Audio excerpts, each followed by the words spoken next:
Morning students, आज हम discuss करेंगे अपनी next separation techniques which is called evaporation. What is evaporation? Suppose we have ink, we have black ink और blue ink. Ink is what? Black dye plus water and we want to separate those two. Black dye को हमको separate करना है और water को भी separate करना है। तो एक सिंपल सा प्रोसेस है कि इवोपोरेशन के थ्रू हम क्या करेंगे। इवोपोरेशन का बेसिक मीनिंग क्या है कि जो हमारा वाटर कंटेंट है, लिक्विड कंटेंट है, वो क्या करें, टेम्परेचर उसका हम हाई करें, उसको हम धीरे धीरे हीट प्रोवाइड करें, तो ये जो है वो क्या होगा, इवोपोरेट हो जाएगा। जैसे ही उसको हीट मिलेगी तो वो लिक्विड जो है वो किस में कन्वर्ट हो जाएगा, वेपर्स में कन्वर्ट हो जाएगा और वहाँ से बाहर निकल जाएगा और लास्ट में हमारे पास में क्या बचेगा, जो भी हमारा ब्लैक डाई या ब्लू डाई है वो बच जाएगा। तो इवोपोरेशन जो है वो एक सिंपल सा मेथड है जिसको हम इजीली समझ सकते हैं कि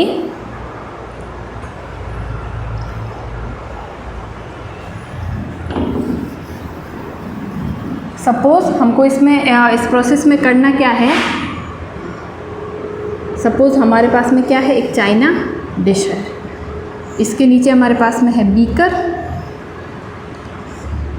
जिसके अंदर हमने क्या भर रखा है, वाटर।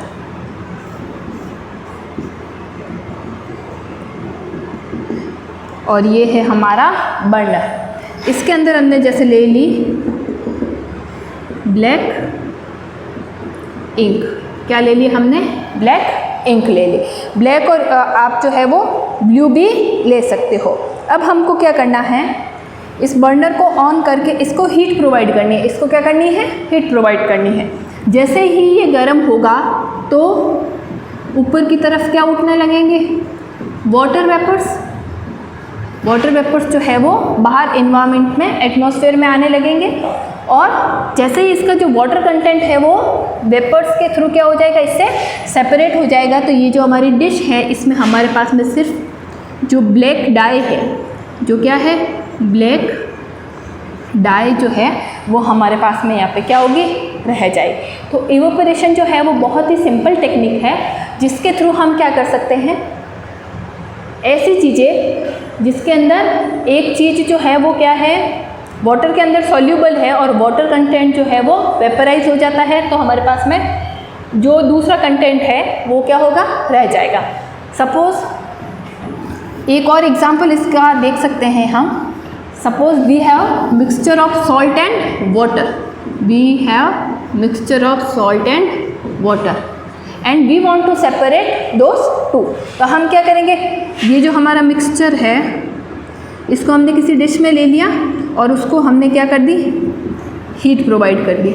तब हीट प्रोवाइड करने से होगा क्या, वाटर जो है वो सारा क्या हो जाएगा, वेपराइज हो जाएगा और सॉल्ट जो है वो नीचे क्या हो जाएगा, सेटल डाउन हो जाएगा। तो इवोपोरेशन जो प्रोसेस है उसके थ्रू हम सॉल्ट और वाटर को भी क्या कर सकते हैं, सेपरेट कर सकते हैं। नॉर्मली ये प्रोसेस क्या होता है, जैसे जो भी हमारा वाटर है, सी वाटर जो है वहाँ से हमको क्या मिलता है, सॉल्ट मिलता है, तो वो किसके थ्रू होता है, इवोपोरेशन। अब वहाँ इवोपोरेशन होता क्या है, वहाँ पे अलग से हम कोई हीट प्रोवाइड नहीं करते, लेकिन हमारी जितनी भी सनलाइट है उस सनलाइट के थ्रू वाटर जो है वो क्या हो जाता है, वेपराइज हो जाता है और सॉल्ट जो है वो नीचे एक लेयर के फॉर्म में जम जाता है।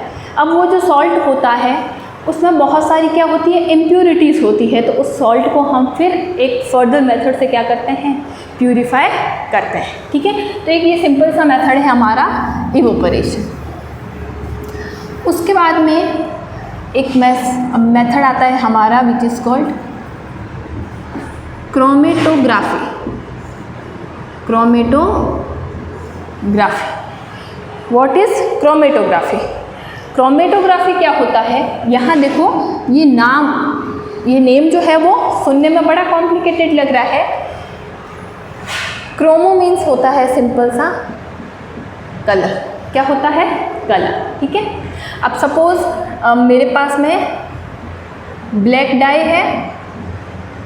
अब ये ब्लैक डाई है, सपोज ये ब्लैक डाई जो है वो 3 कलर से मिलके बनी है। इसके अंदर मान लिया कोई भी इसके अंदर क्या है, 3 कलर्स है। अब जब ये ब्लैक डाई का मिक्सचर हमारा किसके साथ था, वाटर के साथ था, तब तो हमने क्या किया, इवोपरेशन के थ्रू इन दोनों को क्या कर दिया, सेपरेट कर दिया। But if we want to separate these 3 colours then we use chromatography. Chromo means colour, कि हमको कलर्स जो हमारे हैं उनको अगर सेपरेट करना है तो हम कैसे करेंगे। ठीक है, तो क्रोमेटोग्राफी एक सिंपल सा मेथड है, लेकिन अब उसकी अगर आज के टाइम की बात करूँ तो क्रोमेटोग्राफी की बहुत एडवांस टेक्निक्स जो है वो आ गई है। तो क्रोमेटोग्राफी में आपको करना क्या है, एक रेक्टेंगुलर फिल्टर पेपर लेना है। दिस इज फिल्टर पेपर, ये हमारा क्या है, फिल्टर पेपर। अब फिल्टर पेपर में हमको क्या करना है, नीचे से ऊपर से एक लाइन ड्रॉ करनी है। हमने क्या कर दिया, एक लाइन ड्रॉ कर दी। उसके बाद में हमने क्या किया, ये जो लाइन है इसके ऊपर हमने एक इंक जो है हमारी, जिसके कलर्स को हम क्या करना चाह रहे हैं, सेपरेट करना चाह रहे हैं, उससे एक उससे डॉट बना दिया। ठीक है, अब नेक्स्ट स्टेप क्या होगा हमारा, हमने क्या लिया, एक बीकर लिया। हमने क्या किया, एक हमने बीकर लिया जो इतना क्या है, वाटर से भरा हुआ है। अब हमने क्या किया, ये जो हमारा फिल्टर पेपर है इसको उठा के हमको बीकर में डालना है। लेकिन बीकर में डालना कैसे है, उसमें आपको थोड़ा केयरफुली ध्यान रखना है कि ये जो लाइन हमने ड्रॉ की है, जिसके ऊपर हमने क्या किया है, इंक डॉट बनाई है, वो जो है वो वाटर लेवल से क्या होनी चाहिए, ऊपर की तरफ होनी चाहिए। वो क्या होनी चाहिए, वाटर लेवल से थोड़ी ऊपर की तरफ होनी चाहिए। ठीक है, अब हम जब ऐसा करते हैं तो हम क्या देखते हैं कि ये फिल्टर पेपर जो है हमारा, इसमें धीरे धीरे वाटर लेवल जो है वो ऊपर की तरफ बढ़ता है। क्या होता है, ऊपर की तरफ बढ़ता है, और धीरे धीरे ये हमारा पूरा फिल्टर पेपर जो है वो गीला हो जाता है, वेट हो जाता है। ठीक है, अब जब जैसे वाटर ऊपर राइज करेगा, उसके कुछ टाइम बाद हम क्या देखेंगे कि ये जैसे इंक है, सपोज़ ये इंक जो है इसके अंदर 3 कलर्स है, ब्लैक, येलो और ऑरेंज। तो ये वाटर लेवल जैसे ही ऊपर बढ़ा, फिर हम क्या देखेंगे, यहाँ पे एक लेयर जो है वो हमारी किसकी बन जाएगी, ब्लैक कलर की। उसके बाद में हमारी एक लेयर जो है वो किसकी बन जाएगी, येलो कलर की। और उसके बाद में एक लेयर जो है वो हमारी किसकी बन जाएगी, ऑरेंज कलर की। किसकी बन जाएगी, ऑरेंज कलर की। तो फिर हमने क्या किया, जैसे ही ये तीनों लेयर्स जो है वो हमको दिखने लगी, then we took out that filter paper out and dry this. इसको हम क्या करेंगे, ड्राई कर देंगे, सुखा देंगे। तो हमको फिल्टर पेपर पर तीनों जो कलर्स है जिससे हमारी ये डाई बनी हुई थी, वो तीनों कलर्स जो है वो क्या हो गए, सेपरेट हो गए। तो this method is known as chromatography, how we can separate all this colours by using an a filter paper. अब इसमें होगा क्या कि देखो, इसका जो कलर सीक्वेंस है, तो उस कलर सीक्वेंस जो है वो किस पे बेस्ड है कि जो कलर इसमें वाटर में सबसे ज़्यादा क्या होगा, सॉल्यूबल होगा, वो सबसे कहाँ रहेगा, टॉप पे रहेगा। उसके बाद में जो लेस सॉल्यूबल होगा वो फिर जो सबसे कम, सबसे लेस जो सॉल्यूबल होगा वो क्या होगा, सबसे नीचे रहेगा। जो टॉप जो हाई सॉल्यूबल है वो कहाँ रहेगा, टॉप पे रहेगा। और ये फिल्टर पेपर को हम ड्राई करेंगे। जैसे सपोज़ हमने इस फिल्टर पेपर को बाहर ले लिया, तो अब इसके ऊपर हमको सबसे पहली जो लेयर मिलेगी वो हमारी किसकी हो गई, ब्लैक। उसके बाद में आ जाएगा हमारा येलो, और उसके बाद में हमारा आ जाएगा ऑरेंज। ये मैंने फॉर एग्जांपल लिया है। हमारी जो इंक है उसमें किसी भी कलर के जो है वो कंपोनेंट्स हो सकते हैं, तो ये चीज़ फिक्स नहीं है कि उसमें यही तीनों कलर है। फॉर एग्जांपल मैंने आपको समझाने के लिए बताया है। ठीक है, तो ये वाला जो प्रोसेस है इसको हम क्या कहते हैं, क्रोमेटोग्राफी। अब इवोपरेशन के थ्रू हमने क्या किया था, सिर्फ इंक जो थी उसको वाटर कंटेंट से अलग किया था, लेकिन इसमें हमने क्या किया, इंक जिन कलर से मिलके बनी हुए उन कलर्स को भी हमने क्या कर दिया है, सेपरेट कर दिया है। उसके बाद में आता है हमारा important, where the chromatography is used, application of chromatography. तो एक तो हमारी क्रोमेटोग्राफी जो है उसका फर्स्ट एप्लीकेशन तो यही है, कलर्स इन अ डाई। तो first application will be to separate colours in a dye, to separate pigments from naturally obtained colors and to separate drugs from blood। First application तो वही है जो हमने देखी कि हम किसी डाई से कलर जो है वो कैसे सेपरेट कर रहे हैं। The second application is to separate pigment from the natural obtained colours. What do you mean by natural obtained colours? Naturally obtained colours जो है वो क्या होते हैं हमारे, जैसे बहुत सारे ऐसे प्लांट्स होते हैं जिनके फ्लावर्स जो है वो डिफरेंट कलर्स के होते हैं, तो उनसे जो हमको कलर मिलता है उसको हम क्या कहते हैं, नेचुरली ऑब्टेन्ड कलर्स। अब वो कलर जो है वो एक सिंगल कलर नहीं होता है, उसके अंदर there are many type of pigments, तो उनको जब हमको क्या करना है, सेपरेट करना है, then we use chromatography. And next one is to separate drug from blood.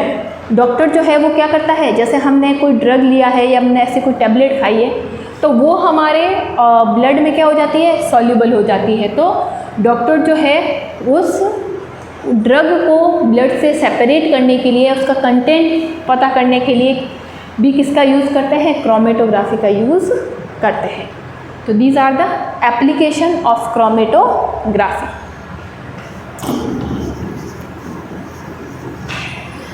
उसके बाद में हमारी दो सेपरेशन टेक्निक्स रह जाती है, which is crystallisation and to separate air components of air, कि हमारी जो एटमॉस्फेरिक एयर है उसमें जो कंपोनेंट्स हैं उसको हम कैसे सेपरेट करेंगे, इसको हम नेक्स्ट लेक्चर में डिस्कस करेंगे। बट एक और टॉपिक है हमारे पास में, which is physical change and chemical change.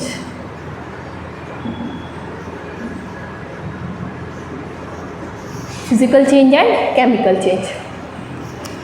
First we have to discuss what is physical means. Physical का मीनिंग क्या होता है, कोई भी मैटर है, कोई भी मटेरियल है, वो बाहर से कैसा दिखता है, उसका जो इनर स्ट्रक्चर है उसको देखे बिना उसका जो आउटर स्ट्रक्चर है उससे हम क्या क्या चीज़ें पता कर सकते हैं, तो वो क्या कहलाती है, उसकी फ़िज़िकल प्रॉपर्टीज़, उसकी फ़िज़िकल प्रॉपर्टीज़। अब फिज़िकल प्रॉपर्टीज़ में जैसे आ गया shape, size, odour, state of matter, state of matter, there are many physical property. तो अगर कोई मैटर है उसकी फ़िज़िकल जो प्रॉपर्टीज़ है वो तो चेंज होती है, लेकिन its chemical properties remains unchanged, then this change is known as physical change। एक सिंपल से एग्जाम्पल के थ्रू समझते हैं हम। सपोज वी हैव आइस, हमारे पास में क्या है, suppose we have water, water से स्टार्ट करते हैं। Water chemical formula of water is H2O। जैसे ही मैंने क्या किया, वाटर को हीट प्रोवाइड करी, क्या करी, हीट प्रोवाइड करी, तो ये किस में कन्वर्ट हो जाएगा, वेपर, और वी कैन से स्टीम। अब वेपर का भी केमिकल फॉर्मूला H2O। अगर वाटर को मैंने क्या किया, बहुत लो टेम्परेचर पे कूल किया, तो ये किस में चेंज हो जाएगा, आइस में, and formula of ice H2O। अब यहाँ देखो आइस जो है उसकी सॉलिड उसकी स्टेट क्या है, solid, water in liquid state, and vapour is in gaseous state. तब यहाँ देखो हुआ क्या, केमिकल जो प्रॉपर्टी है, केमिकल फॉर्मूला जो है, it will be same in 3 state. Water में भी H2O, वेपर H2O और आइस भी H2O। बट इसकी जो फिजिकल प्रॉपर्टीज है, स्टेट ऑफ मैटर जो है वो क्या हो रही है, चेंज हो रही है। Then it change is called physical change. मतलब ऐसा चेंज जिसमें क्या हो रहा है, physical properties change but the chemical property remains unchanged, then this process और this change is known as physical change. तो ये हमारा सिंपल सा एग्जाम्पल है। उसके बाद में फिजिकल चेंज के और भी कई एग्जाम्पल हो सकते हैं। जैसे suppose I have a sponge, जैसे मैंने क्या किया, इसको प्रेस किया तो इसकी शेप क्या हो गई, चेंज। लेकिन जैसे ही मैंने इसके ऊपर जो भी रीज़न ऑफ चेंज लगाया था, अगर मैं उसको रिमूव करती हूँ तो वो अपने पहले वाले शेप में आ जाता है। तो ये भी कैसा है, हमारा फिजिकल चेंज। ठीक है। केमिकल चेंज, ऐसा चेंज जिसमें क्या होता है कि जो हमारे पास में सब्सटेंस है उसकी केमिकल प्रॉपर्टीज़ भी चेंज होती है और उसकी फिजिकल प्रॉपर्टीज़ भी चेंज हो सकती है। Suppose we have we have milk. Milk को जैसे ही हम इसके अंदर कर्ड डालेंगे तो पूरा मिल्क जो है वो किस में चेंज हो जाएगा, कर्ड में। The conversion of milk into curd, because अब मिल्क की कुछ खुद की केमिकल प्रॉपर्टीज़ है, कर्ड जो है उसकी खुद की केमिकल प्रॉपर्टीज़ है। तो मिल्क की केमिकल प्रॉपर्टीज़ जो है वो क्या हो गई, चेंज हो गई। तो ये किस में कन्वर्ट हो गया, कर्ड में कन्वर्ट हो गया। तो ये जो प्रोसेस है हमारा, ये क्या कहलाएगा, हमारा केमिकल चेंज। जैसे बर्निंग ऑफ अ वुड और वी कैन से पेपर, जैसे हमने किसी लकड़ी को जलाया है, किसी पेपर को जलाया है, तो उससे भी केमिकल चेंज में क्या होता है, we always form a new substance, always form a new substance. Chemical change जो है इसमें हमेशा क्या बनता है, कोई नया सब्सटेंस जो है वो बनता है, जबकि फिजिकल चेंज में ऐसा कुछ नहीं होता है। जो सब्सटेंस है या तो उसका साइज चेंज हो जाएगा, या उसका शेप चेंज हो जाएगा, या उसके स्टेट ऑफ मैटर चेंज हो जाएगी। ठीक है। लेकिन केमिकल चेंज जो है उसमें क्या होता है, एक नया सब्सटेंस जो है वो फॉर्म होता है। जैसे burning of would, burning of paper, combustion of carbon. तो ये सारे जो हमारे मेथड जो है ये क्या है, ये जो सारे जो चेंज है ये क्या है, हमारे केमिकल चेंज। और इसके आगे हम जब क्लास 10th में डिस्कस करेंगे तब हम केमिकल चेंज, फिजिकल चेंज को थोड़ा और डिटेल में डिस्कस करेंगे। और उसके बाद में ही आपका एक चैप्टर शुरू होगा जिसको हम कहते हैं केमिकल रिएक्शन। ठीक है। तो आज के लिए इतना ही। नेक्स्ट जो 2 हमारे सेपरेशन टेक्निक्स बची है उसको कल हम कंप्लीट करेंगे, और कल जो है हमारा चैप्टर जो है वो कंप्लीट हो जाएगा। Please go through every topic. और आपकी बुक की सबसे अच्छी बात यह है कि आपकी बुक में जैसे ही एक टॉपिक ख़त्म हुआ तो उसके रिलेटेड कुछ क्वेश्चंस दे रखे होते हैं, to try to answer this question. अगर फिर भी कोई डाउट है तो आप मुझे व्हाट्सएप ग्रुप में मैसेज करें, या फिर ये जो वीडियो आपका आता है यूट्यूब पे, इसके कमेंट सेक्शन में मैसेज करके पूछें, और अपना होमवर्क जो है वो रेगुलर करते रहें। Thank you.